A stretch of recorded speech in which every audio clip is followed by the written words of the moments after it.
பஞ்சாயத்து தலைவரா வர வேண்டியனா ஒரு ஓட்டாயில அதிகமா இருந்தாதான் வர முடியும். அதே விதமாக இருக்காரு அந்த தேவ உலகத்திலேயே ஒரு விதிமுறை உண்டு. யார் ஒருவர் 100 அசுமேதாக செய்து வெற்றி அடைகிறாரோ அண்ணவருக்கு தான் தேவைப்பட்டோம். அப்படி அந்த விதிமுறை அந்த தேவலத்திலே உண்டு. நான் ஒருவன் மட்டும் தேவன் கிடையாது. என்னை போல கோடான ஏனென்றால் யார் ஒருவன் 100 அசுமேதியா செய்து வெற்றி அடைகிறானோ அண்ணவருக்கே தேவைப்பட்ட விதிமுறைப்படி எனக்கு முன்னாடி எத்தனையோ தேவேந்திரலாம் வந்திருக்கான் இல்லையா? அதாவது 100 கோடி பெருமாக்கள் வங்கினார், 6 கோடி நாராயணன் வங்கினேன், 7 கங்கல் மலை எழுதியிருந்தார், ஈடில்லாதபடி சொன்ன ஒருவரே 60 தெய்வத்தில் வந்திருக்கான். அதுபோல 100 அத்துமேதியாக செய்து அதனால் கூடி இந்த தேவப்படம் கொடுத்தார்கள். அது மட்டும் இல்ல, இங்க என்ன பார்த்தீங்கன்னா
என் தந்தை யாரென்றால் காசி முனிவர், யார் யாரென்றால் அதிதி அம்மையார். அந்த காசி முனிவருக்கும் அதிதி அம்மையாருக்கும் நாங்கள் தேவர்கள் கொண்டோம். அதே காசி முனிவருக்கும் இது என்று சொல்லக்கூடிய அம்மையாருக்கும் அரக்கர்கள் இருந்தார்கள். அப்ப யார் என்ன முறை? அப்ப என்ன முறை? அதாவது தாபனார் ஒன்று தாய் 2 அந்த அதிதிக்கு காசிவர் பிறந்த பிள்ளைகள் தேவர்கள், அந்த காசி முனிவருக்கும் நிதியம்மையாருக்கும் பிறந்த பிள்ளைகள் அரக்கர்கள். அப்படி இருந்தால் அரக்கரும் தேவர் பத்திரமாக இமேகிரி ஒத்தாகும் 1000 பிராமணர் படைத்து 1000 கைலாவும் அந்த அமிர்தத்தை உண்டவையானால் நரை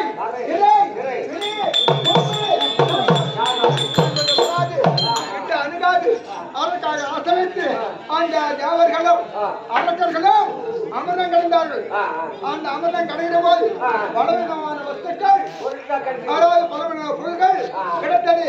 அது என்ன பொருள் என்றால் ராமரே கர்ப்பவிட்டம், ஐராவதம், விளையாடு, மூத்தக்கள் கொலை, தங்கநதி, பருவநதி என்று சொல்ல முடியாத பொருள்கள் அதிலே கிடைக்கிறது. 33 கோடி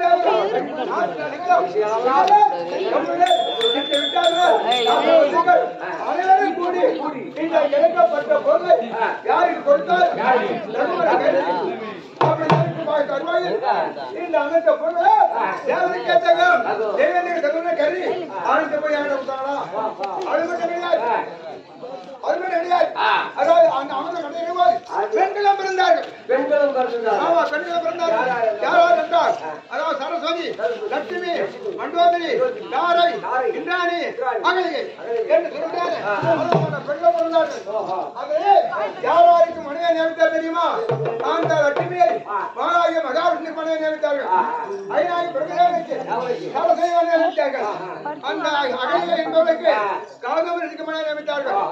என்பவளை அதாவது வாழ்க்கை நியமித்தார்கள். மண்டோதரியை மனையை நியமித்தார்கள். அந்த இந்திராணியை எனக்கு மனையை நியமித்தார்கள். என்றும் இளமை மாறாத இந்திராணியை எனக்கு எனக்கு மனைவி நியமித்தார்கள். அப்படி இந்திராணி மணந்து உலகத்திலேயே எந்த விதமான ஆட்சி எந்த குறைபாடுகளுக்கு தேவரோட ஆட்சி இருக்கிறேன். அப்படி இருக்கும்போது நான் தேவசபைக்கு வந்தேன். யார் யார் எதிர்பார்க்க தெரியுமா?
என் பாத்தியா பண்ணிவிடுறாரு. ஏதோ ஒரு புரிவனுக்கு ஆழ்வனுக்கு ஆசீர்வாதம். இப்படியாப்பா அப்படி என்ன பார்க்கலாம். நான் வணங்கவனை செய்ய வணங்கி ஒரு வார்த்தை வந்து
இந்த விழா யாருக்கு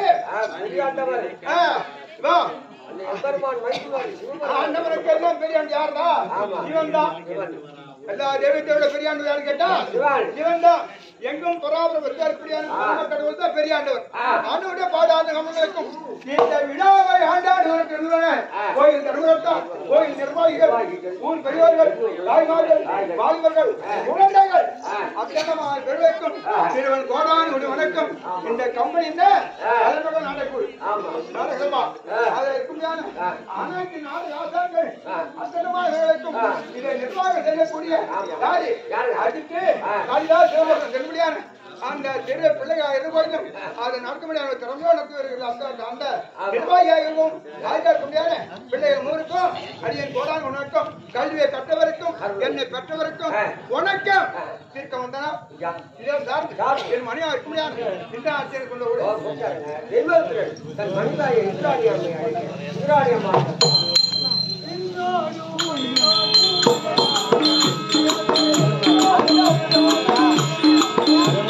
Thank you.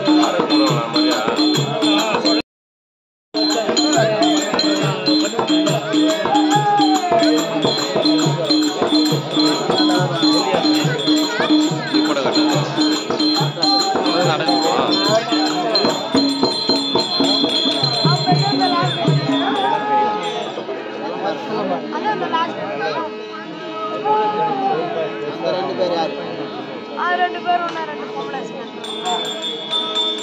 யார் பேர் போடுது அவன் பேர் யார் பேர் சொன்னார் பேர் அவரு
ரோடு கிளிநூர் இல்லை அந்த பாண்டி போகுது பைபாஸ்ல இருக்கும்.